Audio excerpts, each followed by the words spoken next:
নবী সাল্লাল্লাহু আলাইহি সাল্লাম আমাদেরকে যে সমস্ত জিক্র, যে সমস্ত দোয়া পাঠ করার জন্য নির্দেশ করেছেন, তার মধ্যে থেকে বেশ কিছু দোয়া, বেশ কিছু জিকির আছে যেগুলোর আলোচনা, যেগুলোর আমল সমাজ থেকে বিলুপ্তির পথে।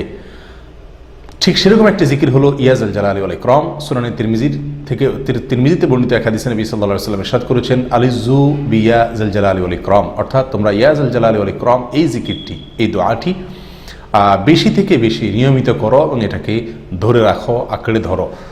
অথচ আঁকড়ে ধরা বা ধরে রাখা তো দূরের কথা, এটাকে অল্প সময় বা মাঝে মধ্যে করার আমলটাও সমাজ থেকে প্রায় বিদায়ের পথে। আল্লাহ সুবহানাহু ওয়া তাআলার গুণবাচক নামের অন্যতম একটি নাম হলো ইয়া জাল জালালি ওয়াল ইকরাম, যার অর্থ হলো হে জালাল, অর্থাৎ সৌন্দর্য, পূর্ণতা এর মালিক, বড়ত্বের অধিকারী, ওয়াল ইকরাম অর্থাৎ হে দাতা, হে মহান দানশীল, হে মুক্ত হস্তে এবং উদার হস্তে দানকারী। এই নামে আল্লাহ সুবহানাহু ওয়া তাআলাকে ডাকা বা আহ্বান করার মাঝে একাধারে আল্লাহ সুবহানাহু ওয়া তাআলার প্রশংসাও করা হয়, আবার তার কাছে চাওয়া হয়, প্রার্থনাও করা হয়।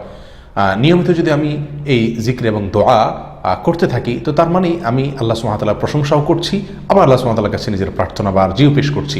আসুন সমাজ থেকে বিদায় হয়ে যাওয়া, বিলুপ্ত হয়ে যাওয়া এই আমলটিকে পুনরায় জিন্দা করার চেষ্টা করি এবং সকালে, বিকালে, সন্ধ্যায়, শোয়ার সময়, ওঠার সময়, যখন সুযোগ হয় এই জিকিরটি বেশি বেশি করি, ইয়া জাল জালালি ওয়াল ইকরাম।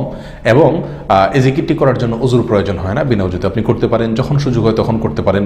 বেশি থেকে বেশি ইয়া জাল জালালি ওয়াল ইকরাম অর্থের দিকে লক্ষ্য করে আমরা বলবো, হে বড়ত্ব, পূর্ণতা, সৌন্দর্য সমস্ত কিছুর অধিকারী এবং হে দানশীল এবং মহান দাতা।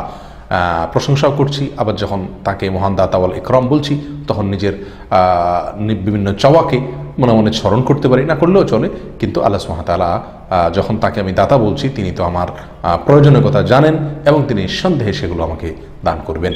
অতএব আসুন এই বিলুপ্ত হয়ে যাওয়া আমলটিকে পুনরায় জিন্দা করার চেষ্টা করি, বেশি বেশি জিকির করি ইয়া জাল জালালি ওয়াল ইকরাম। আল্লাহ তাআলা আমাদের সকলকে তৌফিক দান করুন। আসসালামু আলাইকুম ওয়া রাহমাতুল্লাহি ওয়া বারাকাতুহু।